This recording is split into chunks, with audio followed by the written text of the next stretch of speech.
Okay, obviously, a game we lost because of three turnovers going in to score, and all three different,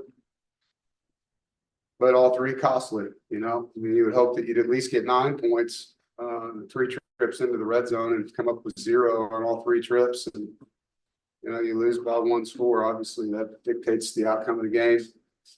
Syracuse quarterback played really well. He's a good football player. He's very accurate and gives his receivers a chance to make plays. And they did not turn the ball over offensively, and we did 3 times. That was the difference in the game.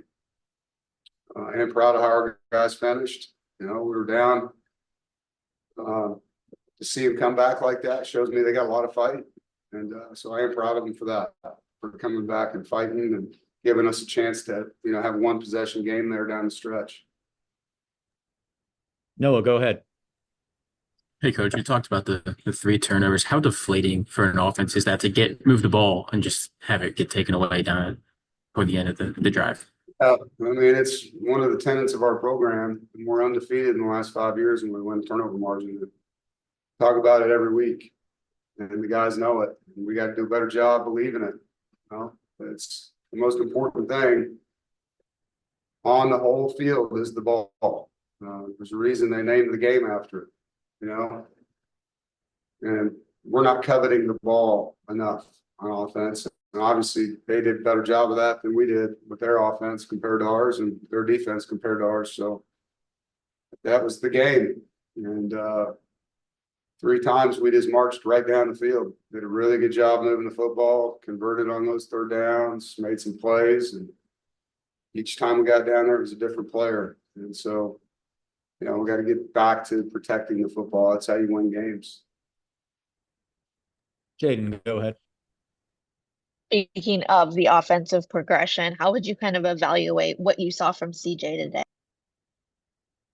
Some good, some bad. I thought he made some good throws. He missed a couple. He had KC down the middle on one, could have been a really good throw on one of the vertical seams, but he made some plays for us. I know he's taking this hard because of the fumble he had on the blindside hit. And, I don't put that on him, even though he should be able to hang on to the ball. But when you get hit in the middle of your back, we should protect him better than that. The other one, he was definitely off the mark on the throw to Kendrick. That could be a better throw. But CJ's doing a lot of good things as a true freshman. I'm excited about him. I'm not down on him. He's going to get better and better each week, and we're going to ride him. He's our guy, and guys around him got to make plays for him as they did in the fourth quarter, and just need more of them. Rob, go ahead. Yeah, 2-part question, sir. Number one, the 72-yard pass towards the end, it looked like the clock live did not stop. I don't know if it did or not, if it's supposed to stop after first down. What's your perspective on that? Did it stop? Because it was unclear up here. Yeah, it was unclear on the field. There's a lot of things unclear on the field. I can't critique officials. You guys know that. There was a lot of things down there that were hard to understand. Okay. The last question for me, sir. Your skill guys made some great plays. Concepcion, Noah Rogers. Are you seeing some separation and now getting back to what you envisioned from some of these guys at the beginning of the season? Yeah, we're getting better. I think the chemistry between the quarterback and his receivers is improving. He saw explosive play from Noah. That was a great job by him getting back in bounds after the reroute. I thought Hollywood sparked the offense, and we needed a spark. KC, we got him involved. Justin Jolie continues to make plays. So, yeah, there are some positives. And there were some positives last week. We're just not getting the satisfaction of a win from these things because we're beating ourselves too much. That has to get fixed. And, whether it's a costly penalty, we had 2 guys in motion, and, that's a mistake by the quarterback. He's got to let the guys get set.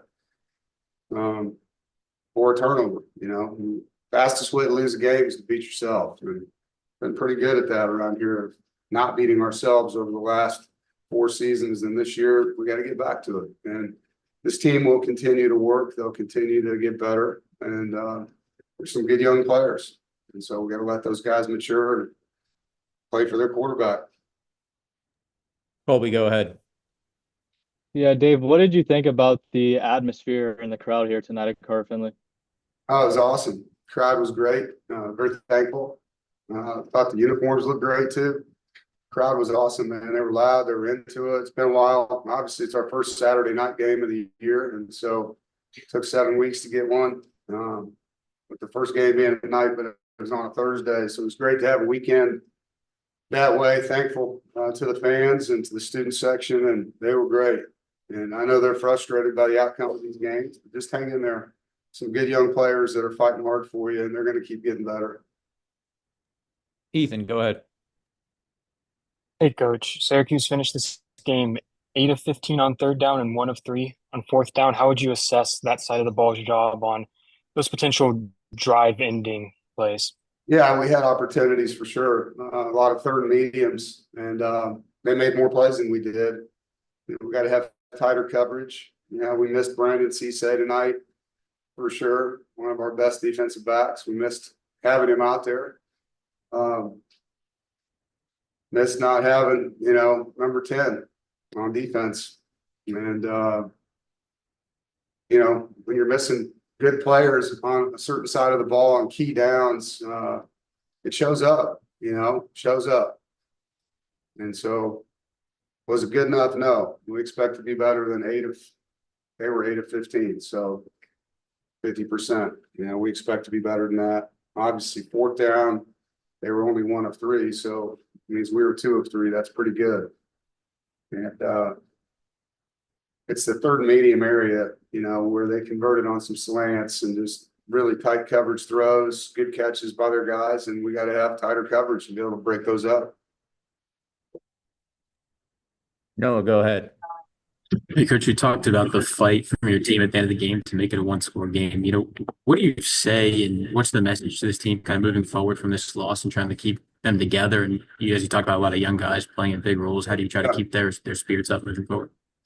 He's telling the truth. I mean, we fought hard. I told him I was proud of their fight and told him that we can't turn the ball over 3 times in the red zone and expect to win. I mean, it's honest. I was proud of how they finished. They fought hard, man, all the way down to the onside kick. We had a chance at that football, and Kanoa did a nice job. So you just tell them the truth. I mean, I care a lot about these players and just want them to play hard for each other, keep getting better, and eventually the tide's going to turn if you do it that way.